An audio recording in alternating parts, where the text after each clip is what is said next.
नमस्कार दोस्तों, express education में एक बार फिर से आपका स्वागत है। तो दोस्तों आज आपके लिए हम 3 पॉइंट स्टार्टर का सर्किट डायग्राम लाए हैं, जो कि हम वर्चुअली इसको समझाएंगे आपको कि 3 पॉइंट स्टार्टर कैसे वर्क करता है। तो आइए सबसे पहले देखिए, यहाँ रेक्टिफायर है। रेक्टिफायर का काम होता है कि एसी सप्लाई को डीसी में कन्वर्ट करना। ठीक है, 220 वोल्ट एसी को 220 वोल्ट डीसी में ये कन्वर्ट कर दिया। यहाँ पर 2 कॉइल लगे होते हैं, एक एनवीसी जो कि पतले तार का बना होता है और 9 वोल्ट कॉइल है ये।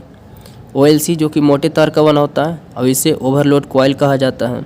एनवीसी जो होता है वो आपका पहला रेजिस्टेंस की सीरीज और शंट फील्ड के टर्मिनल से ये सीरीज में जुड़े होते हैं। ओएलसी जो होता है वो लाइन और हैंडल के सीरीज में जुड़े होते हैं।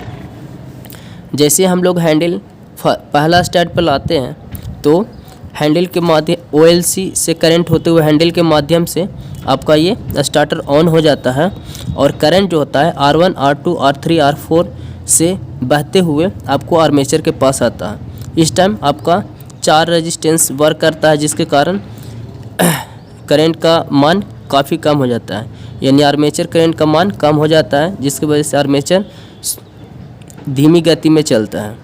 जैसे हम हैंडल को दूसरा पॉइंट पर लाते हैं तो पहला रेजिस्टेंस वर्क करना बंद कर देता है और करंट आपका R2, R3, R4 से होते हुए आर्मेचर के पास आता है। यही प्रक्रिया को हम लगातार करते हैं और जब हैंडल को हम 5वां पॉइंट से जोड़ते हैं, यानी 5 नंबर स्टार्ट से जोड़ते हैं, तो करंट हैंडल के माध्यम से डायरेक्टली आर्मेचर में फ्लो करना शुरू कर देता है। इस time armature full armature current होता है, जिसकी वजह से आर्मेचर का स्पीड काफ़ी तेज़ होता है। इस तरह से ये वर्क करता है। और एनवीसी इस टाइम क्या करता है कि हैंडल को यहाँ पर अट्रैक्ट करके रखता है। ठीक है, जब ओवरलोड कंडीशन आता है तो उस टाइम क्या होता है कि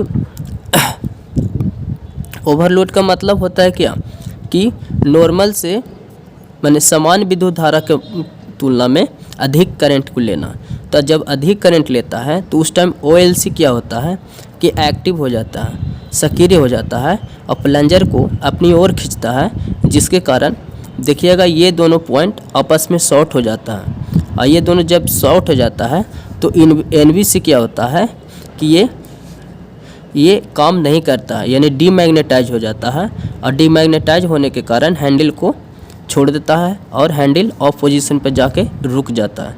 इस तरह से आपका मोटर बंद हो जाता है। 3 पॉइंट स्टार्टर का इस्तेमाल हम लोग बेसिकली डीसी शंट और कंपाउंड मोटर को चलाने के लिए किया जाता है, लेकिन अगर सेफली देखा जाए तो ये केवल डीसी शंट मोटर के लिए ही सुरक्षित माना जाता है। कंपाउंड मोटर के लिए हम लोग 4 पॉइंट स्टार्टर का इस्तेमाल करते हैं और डीसी सीरीज मोटर को चलाने के लिए 2 पॉइंट स्टार्टर को हम लोग उपयोग करते हैं। अगर वीडियो अच्छा लगा हो तो प्लीज़ लाइक, शेयर और सब्सक्राइब करना न भूलें। धन्यवाद।